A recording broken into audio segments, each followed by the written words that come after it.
தந்தை, மகன், தூய ஆவியாரின் பெயராலே ஆமேன். இயேசு கிறிஸ்துவின் அன்புமிக்க சகோதர சகோதரிகளை உங்கள் அனைவருக்கும் கிறிஸ்து இயேசுவின் அன்பு கலந்த வணக்கத்தை தெரிவித்துக் கொள்கின்றேன். இன்றைய நற்செய்தி பாகமானது லூக்கா நற்செய்தி 17ஆம் அதிகாரம் 20 முதல் 25 வரை உள்ள திருவாக்கியங்கள். குறிப்பாக 21வது வாக்கியம், இதோ இங்கே அல்லது அதோ அங்கே என சொல்ல முடியாது, ஏனெனில் இறையாட்சி உங்கள் நடுவேயே செயல்படுகிறது என்றார் அவர். நாம் கேட்குற கேள்விக்கு இறையாட்சி எப்போது வரும் என்ற கேள்வியை கேட்ட பொழுது இது அவர் சொல்கிற வார்த்தை தான். அங்கே இறையாட்சி உங்கள் மத்தியில் உண்டு. என்ன அந்த இறையாட்சி என்பது என்றால் என்ன? நமக்கு எல்லோருக்கும் தெரியும். நம் உண்பதையும் குடிப்பதையும் அடிப்படையாக கொண்டதல்ல, மாறாக தூய ஆவி வழியாக வருகின்ற நீதி, அமைதி, மகிழ்ச்சி. யாரது? இயேசு கிறிஸ்து. அப்படி என்றால் இயேசு கிறிஸ்து உங்கள் நடுவே தான் இருக்கின்றார் ஒழிய நீ நாம் காண்பதில்லை. எப்படி இயேசு செயல்படுகின்றார்?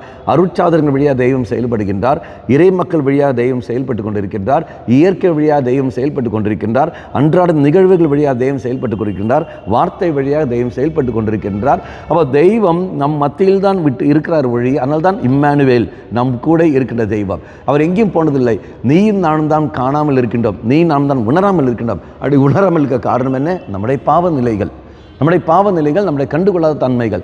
ஆக என்ன செய்விடும்? நல்ல ஒரு பாவ சங்கீர்த்தனம் நீ நாம் செய்கின்ற பொழுது அருகில் இருக்கின்ற மனிதனை இதோ தெய்வத்தை காண முடியும். அதான் மனிதனில் நம் தெய்வத்தினுடைய முகத்தை நாம் காண முடியும். மன்னிக்கின்ற பொழுதோ, மன்னிக்க கொடுக்கின்ற பொழுதோ இதோ தெய்வத்தை நாம் பிரதிபலிக்கின்றோம், தெய்வத்தை நாம் காண்கின்றோம். இப்போ மக்களே, நீயும் நானும் இதா தெய்வம் நம் கூட தான் இருக்கின்றார், நம்மை விட்டு எங்கேயும் போனதில்லை.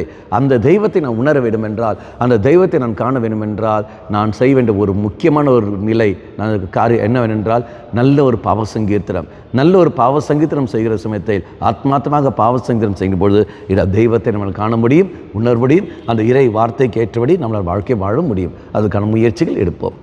அம்மா மாதாவே, தெய்வ மாதாவே, எங்கள் மாதாவே, என் அன்னையே, விசேஷமாக எங்களுக்காக பரிந்து பேசும். ஆமேன். தந்தை, மகன், தூய ஆவியாரின் பெயராலே ஆமேன்.